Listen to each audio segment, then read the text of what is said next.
오늘 말씀 익숙함과 낯설음이라고 하는 그런 제목을 가지고 함께 말씀을 좀 나누고자 합니다. 오늘 우리가 읽은 마태복음 13장 앞부분에는 바리새인들을 비롯한 무리들과 그리고 제자들을 향해서 천국에 대한 비유의 말씀이 7가지가 기록되어 있습니다. 씨 뿌리는 비유, 겨자씨 비유, 누룩 비유, 가라지 비유, 밭에 감춘 보화 비유, 좋은 진주를 구하는 장사 비유, 그리고 그물 비유의 말씀입니다. 주님은 7가지 비유의 말씀을 다 마친 이후에 오늘 본문 53절, 54절 상반절에 보니까 예수께서 이 모든 비유를 마치신 후에 그곳을 떠나 고향으로 돌아가사라고 말씀하고 있습니다. 천국에 대한 비유의 말씀을 맞추신 예수님이 향한 곳은 바로 예수님의 고향이었습니다. 그런데 이 저자인 마태는 보편적으로 예수님의 사역과 예수님의 이동 경로를 설명할 때 반드시 지명을 즐겨서 사용을 하셨어요. 예를 들면 가버나움으로 가셨다, 가다라 지방으로 가셨다, 여리고로 가셨다, 예루살렘으로 올라가셨다 등등 예수님이 가신 지역을 기록하였습니다. 그런데 유독 본문에서는 예수님의 고향인 나사렛이라는 지명을 사용하지 않고 그냥 고향이라는 표현을 의도적으로 사용하고 있는 것을 보게 됩니다. 여러분, 이제 곧 저희도 추석 명절이 다가오면 많은 사람들이 고향을 방문할 것입니다. 고향은 어떤 곳입니까? 고향은 국어사전을 보니까 태어나 자란 곳이라고 정의합니다. 좀 더 확장된 의미로는 마음속 깊이 간직한 그립고 정든 곳이라고 설명합니다. 그렇습니다. 고향하면 무엇인가 엄마 품처럼 포근하고 따뜻한 감성이 느껴지는 곳입니다. 그런데 오늘 본문에 보면 그런 포근하고 따뜻한 분위기가 아니라 정반대의 감성의 분위기로 본문의 말씀이 흘러가고 있는 것을 보게 됩니다. 오늘 본문에서 우리가 확인할 수 있는 것은 그렇게 고향으로 돌아오신 예수님을 그 어느 누구도 따뜻하게 반가워 맞이하지 않았다는 것입니다. 그리고 고향 사람들의 반응이 다소 충격적입니다. 53절, 54절을 다시 한번 읽어보겠습니다. 시작. 예수께서 이 모든 비유를 마치신 후에 그곳을 떠나서 고향으로 돌아가사 그들의 회당에서 가르치시니 그들이 놀라 이르되 이 사람의 이 지혜와 이런 능력이 어디서 났느냐. 그렇습니다. 예수님은 고향인 나사렛으로 돌아오셔서 회당에서 가르치셨어요. 회당은 우리말로 말하면 일종의 마을회관 같은 곳입니다. 종교 사회했던 이스라엘에서의 회당은 온 동네 사람들이 함께 모여서 성경을 읽고 성경을 토론을 하고 강론을 했던 그런 지역교회와 같은 곳입니다. 아마도 고향 사람들은 이미 예수님에 대해서 소문을 듣고 알고 있었을 것입니다. 당시 예수님께서는 갈릴리 가버나움을 중심으로 사역을 하셨는데 가버나움에서 고향 나사렛까지는 약 35km 정도가 됩니다. 주님이 가버나움에서 수많은 병자들을 고치시고 귀신들을 내어 쫓고 자연 이적을 행하고 하나님 나라를 선포하신 그 소문이 고향 사람들에게까지 전해졌을 것입니다. 그리고 이제 고향 사람들은 그 회당에서 예수님의 가르침을 직접 듣고는 굉장히 놀랐습니다. 그래서 뭐라고 합니까? 이 사람의 지혜와 이런 능력이 어디서 났느냐라고 반응합니다. 이것은 고향인 나사렛 사람들이 듣기에 예수님의 말씀이 지혜가 충만한 말씀이었고 능력 있는 말씀이었다는 것을 새롭게 깨달았다는 것을 보여줍니다.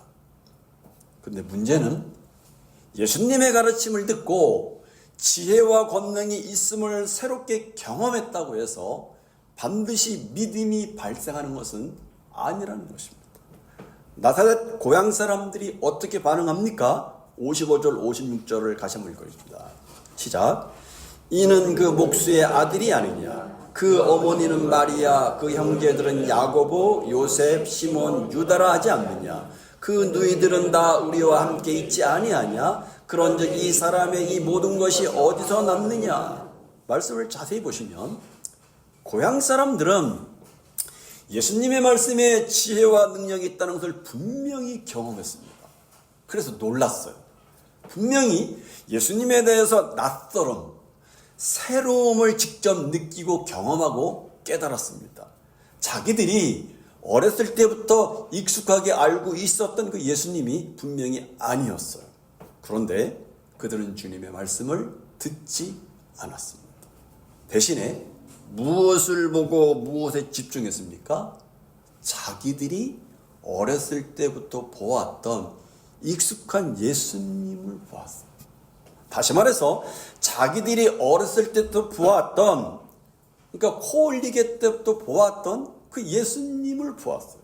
그들은 예수님의 아버지가 누구인지, 예수님의 어머니가 누구인지, 형제 자매들이 무엇을 하는지 세세히 다 알고 있었습니다.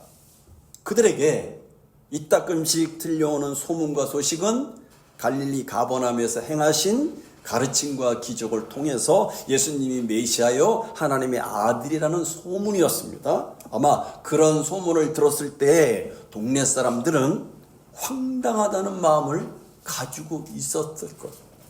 실제로 마태복음 12장 22절 이하와 마가복음 3장 31절 이하에 보면 예수님이 눈 멀고 말하지 못하는 사람을 고쳐주신 사건을 가지고 바리새인들이 예수님을 향하여 바알세불, 즉 귀신을 힘입어서 행하는 것이라고 하면서 예수님과 논쟁하는 장면이 나옵니다.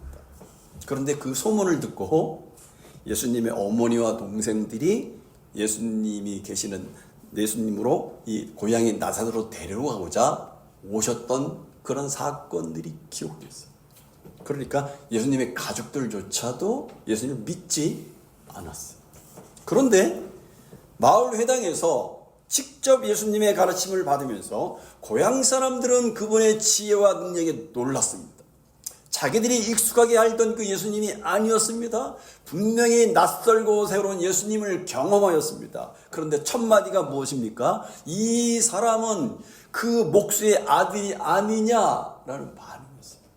여기 목수의 아들이라는 말은 다소 좀 무시하고 경멸하는 이야기입니다. 여기 목수의 아들, 예전에는 그들이 듣기에 선지자라고 소문이 났고 메시아로 소문이 났지만 이 예수는 우리 동네의 목수의 아들이 아닌가? 고작해야 목수의 아들이 어떻게 지혜와 능력 있는 말씀을 전할 수 있단 말인가 하는 식의 반응을 보였어요. 같은 사건인데 마가는 마가복음 6장 1, 2절에서 이렇게 기록합니다. 예수께서 거기를 떠나사 고향으로 가시니 제자들도 따르니라. 안식일이 되어 회당에서 가르치시니 많은 사람이 듣고 놀라 이르되 이 사람이 어디서 이런 것을 얻었느냐? 이 사람이 받은 지혜와 그 손으로 이루어지는 이런 권능이 어찌 됨이냐라고 반응한 것을 기록하고 있습니다. 마가는 마가복음 6장 2절에서 그 손으로 이루어지는 이런 권능이 어찌 됨이냐라고 반문합니다. 무슨 말입니까? 어떻게 그 손으로 이런 권능을 일으킬 수 있는가 그런 질문입니다. 여기 그 손이란 바로 목수의 손을 말합니다. 다시 말해서 돌과 나무를 다루는 건축일을 하는 노동자의 손을 의미합니다. 당시 목수는 마을의 온갖 허드렛 일을 하는 그런 일을 도맡던 사람입니다. 목수는 목공 작업뿐만 아니라 집을 비롯해서 모든 기구가 철보다 그 당시에 나무로 다 만들어졌기 때문에 집 대문이나 가구나 농기구 같은 것을 수선하는 일을 했습니다. 그러니 목수란 온 동네에 하인과 같은 사람이었어요. 그러기에 고향 사람들은 어떻게 건축하는 노동하는 손이 하나님의 권능을 일으킬 수 있는 손이 될 수 있는가라고 반응을 했습니다.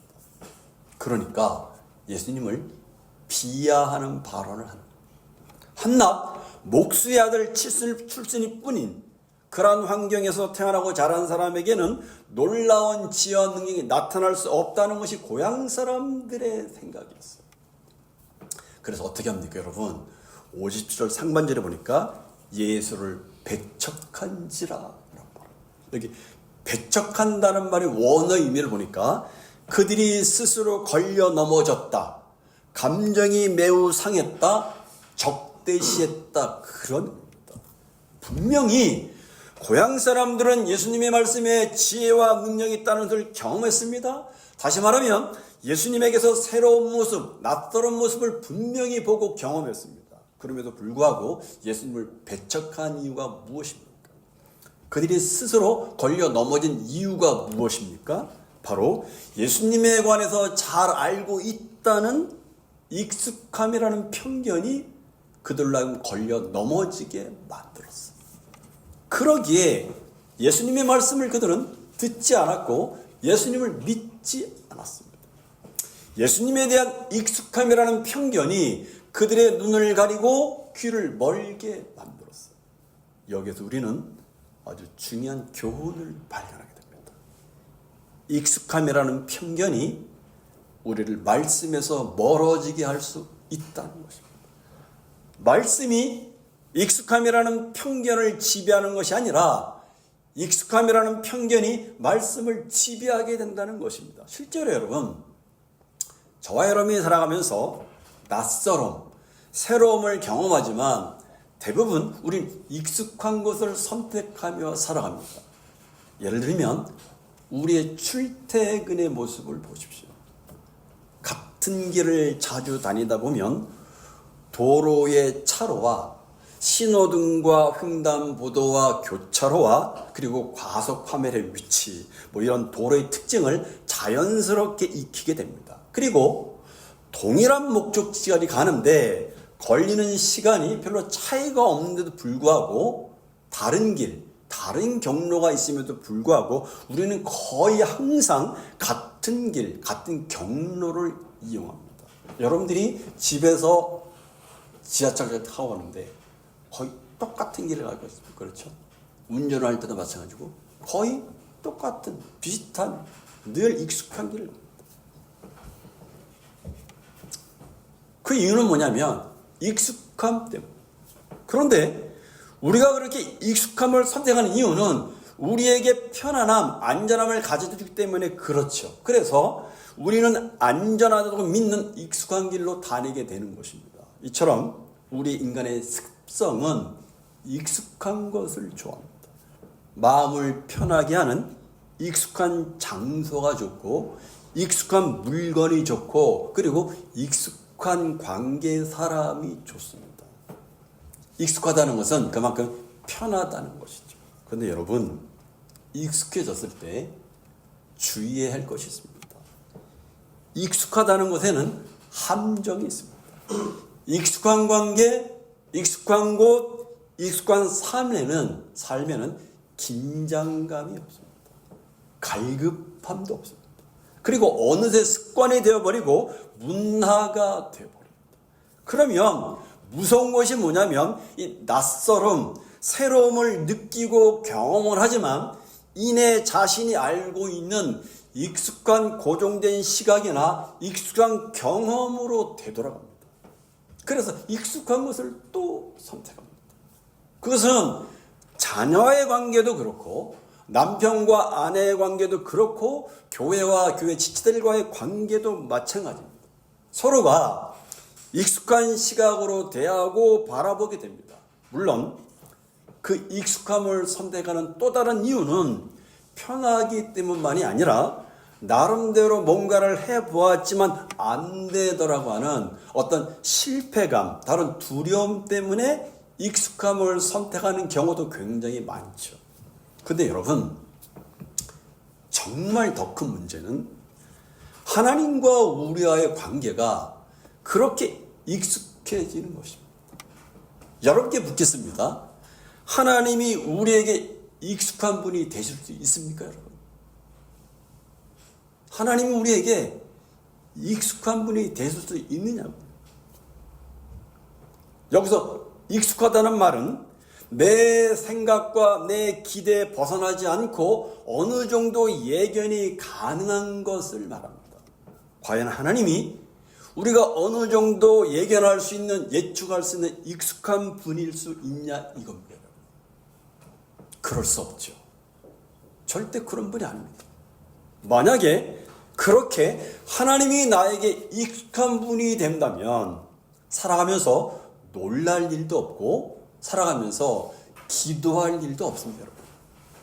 왜요? 모든 것이 내가 예측한 대로, 예상한 대로 되어가고 느껴지기 때문에 그렇죠. 그럼에도 우리가 신앙생활을 오래 하다 보면 우리도 모르게 하나님이 익숙해지는 것을 경험하게 됩니다. 그러나 그것은 매우 위험한 일입니다. 왜냐하면 하나님께서 우리에게 익숙한 분이 되시는 순간에 내가 어느 정도 하나님을 알 수 있고 판단할 수 있는 분이 되시기 때문에 그렇죠. 그렇게 되면 하나님은 나에게 익숙한 하나님, 그거를 또 비슷한 다른 말로 하면 나에게 길들여진 하나님이 되어버립니다. 그러나 그렇게 익숙한 하나님, 길들여진 하나님은 무엇을 보여줍니까? 바로 하나님과 나와의 관계가 더 이상 낯설음이 없고 새로움이 없고 더 이상 진전되지 못하고 멈춰져 있다는 것을 의미합니다. 우리의 신앙이 하나님에 대한 낯설음, 새로움을 경험하지 못하고 있다는 사실을 보여줍니다. 그래서 6개월 전에 내가 알고 있는 하나님과 지금 알고 있는 하나님이 똑같은 거예요. 1년 전에 내가 알고 있는 하나님과 지금 알고 있는 하나님이 똑같아요. 왜냐하면 낯설은 하나님, 새로운 하나님을 경험해서 하는 신지식에서 자라나지 못하기 때문에 그렇습니다. 당연히 하나님과의 관계가 진전이 없어요. 실제로 여러분, 우리도 말씀을 듣거나 공부를 하면서 낯설은 하나님, 새로운 하나님을 배우고 경험합니다. 그러나 그것이 삶으로 연결되고 적용되지 못한다는 것입니다. 이런 얘기입니다. 쉽게 말하면 저와 여러분들이 설교를 듣고 전사님을 통해서 강의를 듣습니다. 그럴 때 정말 그렇구나. 어떤 때는 감탄하고 어떤 때는 감동하고 어떤 때는 무릎을 칠 때가 있습니다. 말씀이 참 새롭다.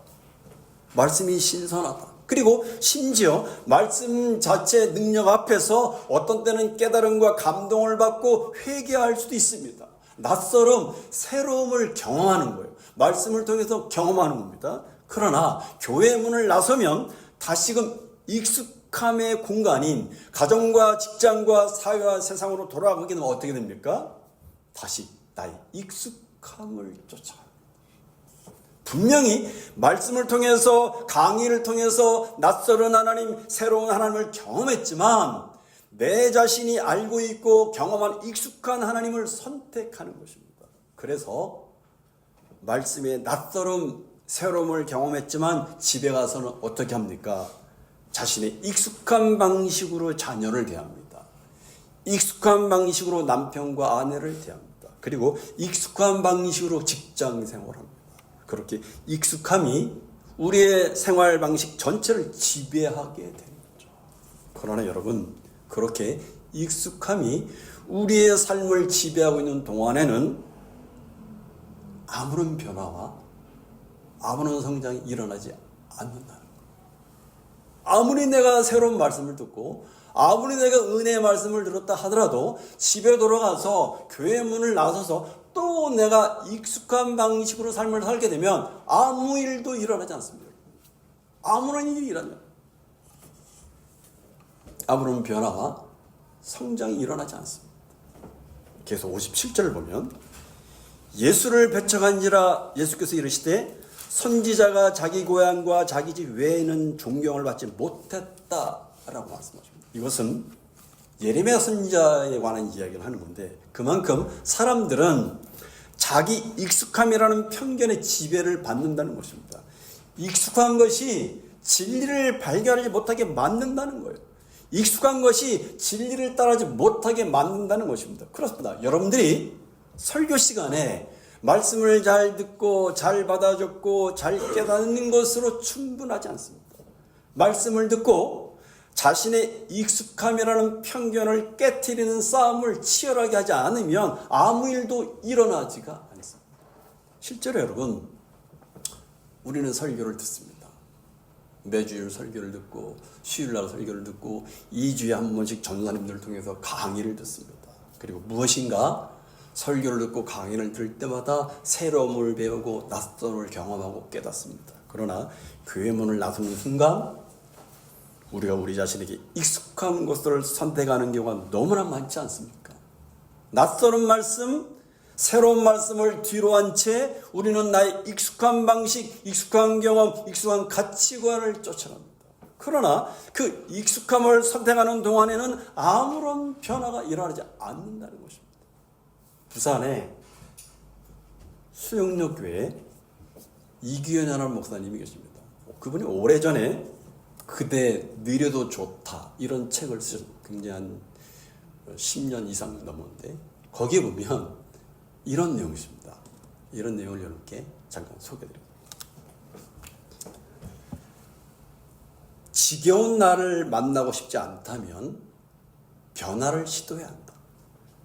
나를 새롭게 하려면 나를 낯설게 만들어야 한다. 익숙한 나를 매몰차게 거절하고 밀어내야 한다. 익숙함의 결별을 두려워하는 나를 이겨야 한다. 새로운 세포가 생성되지 않는 생명은 이미 죽은 것과 같다. 과거로의 회개를 막고 새로운 곳에 흥분된 삶을 살려면 응고된 생각들이 물처럼 계속 흐르도록 물꼬를 터야 합니다. 생각의 나무를 키우고 사상의 집을 세우고 감각의 세계를 열어놓고 모든 것에 반응을 해야 된다라고 얘기했습니다. 그렇습니다. 여러분, 나를 새롭게 하려면 나를 낯설게 만들어야 돼요. 익숙한 나를 정말 매몰차게 거절하고 밀어내야 됩니다. 익숙함과 결별을 두려워하는 나를 이겨내야 합니다. 우리가 변화되기를 원하고 성장하기를 원하고 열매 맺기를 원한다면 우리는 익숙함과 결별을 해야 됩니다. 익숙함에서 탈출해야 됩니다. 익숙함과 싸워야 됩니다. 자녀의 문제, 남편과 아내의 문제, 교회 문제, 직장에서의 문제를 대하는 우리의 익숙함과 결별하는 싸움을 해야 됩니다. 신앙생활도 마찬가지입니다. 교회를 다니는 우리의 태도도 마찬가지입니다. 익숙함과 싸워야 돼요. 얼마 전에 우리 오전사님과 이런 얘기를 우리 또 이런 얘기하면 우리 저 오전사를 굉장히 싫어하는데 근데 제가 얘기하겠다는데 이런 얘기를 한 적이 있었습니다. 오전사가 미국에서 공부를 마치고 돌아온 지 저희 교회 온 지가 벌써 한 5년 정도 됐어요. 저는 오전사에게 오전사가 점점 저희 교회 상황과 환경에 익숙해져서 오전사가 처음 가졌던 신앙의 야성, 날카로움이 무뎌지고 점점 긴장, 텐션을 잃어버리고 그 날카로운 야성을 잃어버리고 있는 것 같아서 걱정이 된다. 그런 얘기를 했었습니다. 물론 이것은 우리 오전사님을 향해서만이 아니라 우리 정전사님을 향해서도 그런 동일한 마음을 가지고 있고 갑자기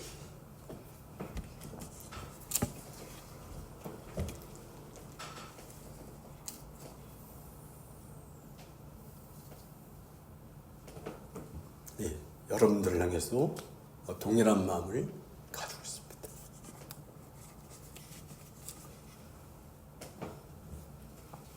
여러분, 우리는 사실은 저희들이 하지 못하는 두 분의 전도사님들이 그동안 우리들의 익숙함, 우리 교회의 익숙함을 깨트리려고 나름대로 열심히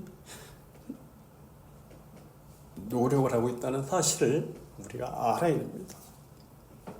그래서 말씀이나 강의를 통해서 우리의 익숙함을 깨트리고 우리를 낯설게 만들고 새롭게 만들고 교회를 낯설게 만들고 새롭게 만들려고 정말 부단히 애를 쓰고 있습니다. 그러나 여러분, 저와 여러분이 그 익숙함을 깨트리려고 함께 움직여주지 않으면 아무런 소용이 없게 됩니다.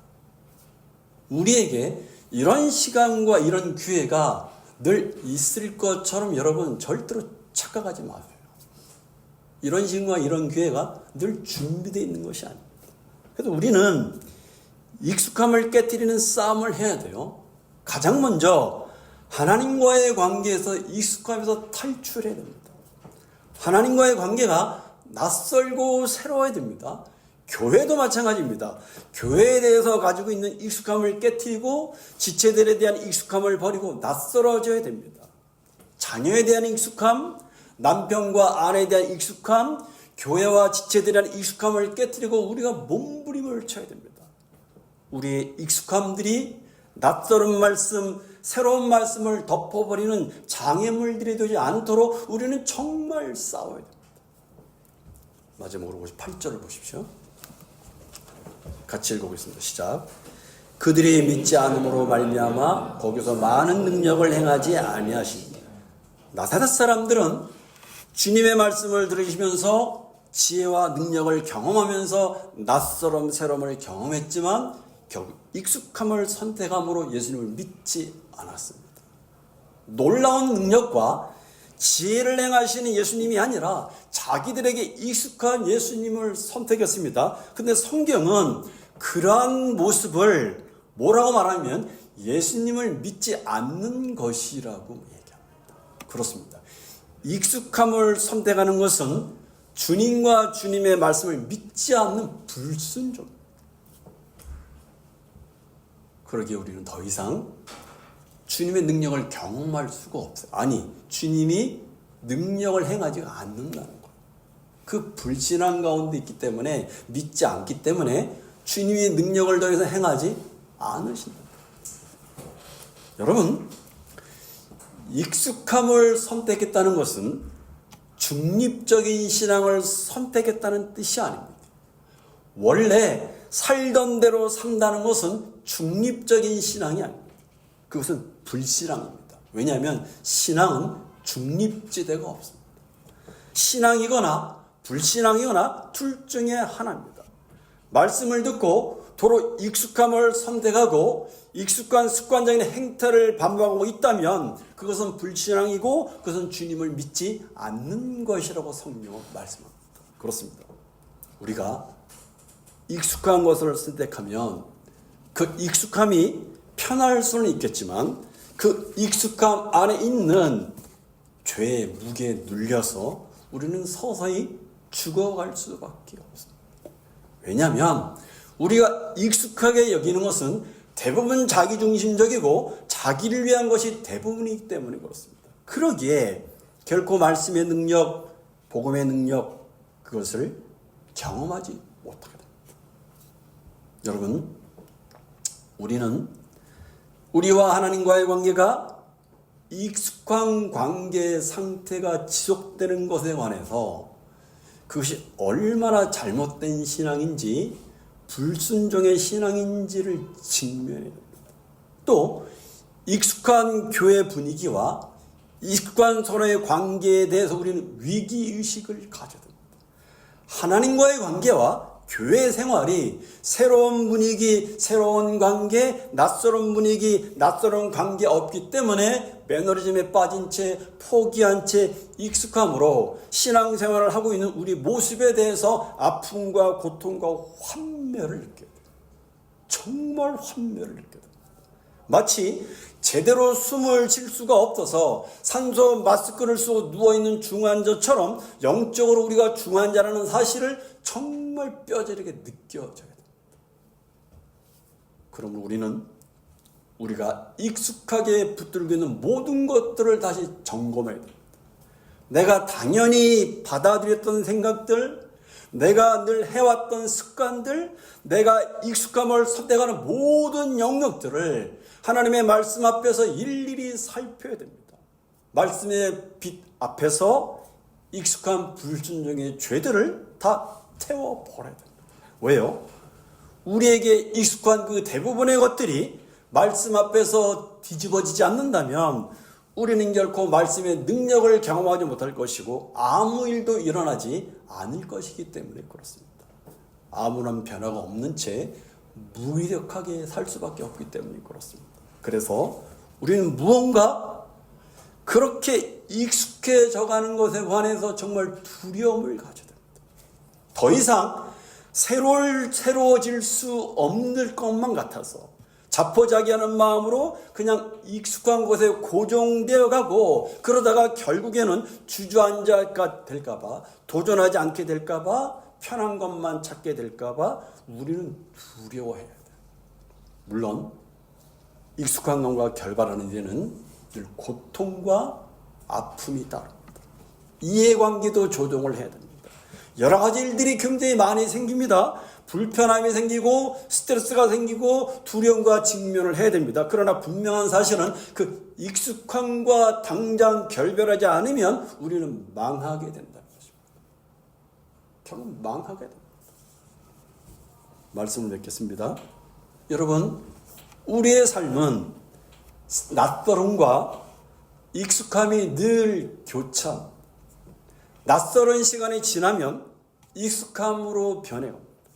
낯설었던 업무와 낯설었던 관계가 익숙해지는 것은 굉장히 좋은 현상이죠. 그러나 신앙생활에서 익숙하면 그 익숙함은 우리를 낯하게 만들고 안일주의에 빠지게 만들고 급기야 영적 매너리즘과 영적 권태감에 빠지게 만듭니다. 그러면 하나님과의 관계는 물론이고 교회 지체들 관계에서도 성장과 변화가 없게 됩니다. 그 익숙함은 우리를 멈추게 하고 우리를 앞으로 나가지 못하게 만듭니다. 그러나 오늘 우리는 그 익숙함을 선택하는 것이 불순종이고 죄라는 사실을 우리는 깨달아야 됩니다. 그러므로 우리는 익숙하고 편안한 나의 기준과 습관과 가치를 버리는 싸움을 싸워야 됩니다. 익숙함은 계속해서 불순종의 자리, 죄의 자리에 주저앉아 있는 것과 같은 것입니다. 성장하고 변화되기를 원하십니까? 그렇다면 익숙한 하나님이 아닌 낯설고 새로운 하나님을 만나야 됩니다. 정말 자녀들을 살리고 싶으십니까? 그렇다면 자녀를 대하는 익숙함이 깨어져야 됩니다. 부부관계가 회복되기를 원하십니까? 그렇다면 서로를 향해 가지고 있는 익숙함이 깨어져야 됩니다. 교회도 마찬가지입니다. 교회가 낯설고 새로운 공동체로 세워지려면 교회를 바라보는 그 익숙함이 깨어져야 됩니다. 지체들과의 관계가 낯설고 새로워지려면 서로 익숙함과 결별하고 익숙함을 깨트려야 됩니다.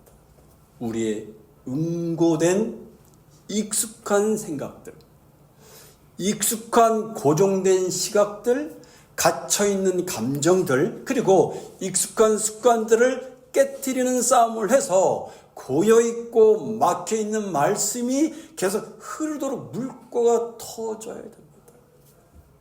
익숙함은 고여있다는 말입니다. 고여있다는 말은 썩는다는 말입니다. 그래서 우리는 그 익숙함을 깨트려서 막혀있는 말씀이 흐르도록 물꼬를 터야 됩니다. 그래서 그 낯설고 새로운 말씀을 통해서 말씀하신 것처럼 우리의 생각의 나무를 키우고 우리의 사상의 집을 세우고 우리의 감각의 세계를 열어놓고 모든 것에 반응을 해야 됩니다. 말씀이 계속 흘러서 우리의 고여있는 익숙함들이 없어지도록 부단히 싸워야 됩니다. 그것이 저와 여러분과 가정과 교회가 살 길임을 잊어서는 안 됩니다.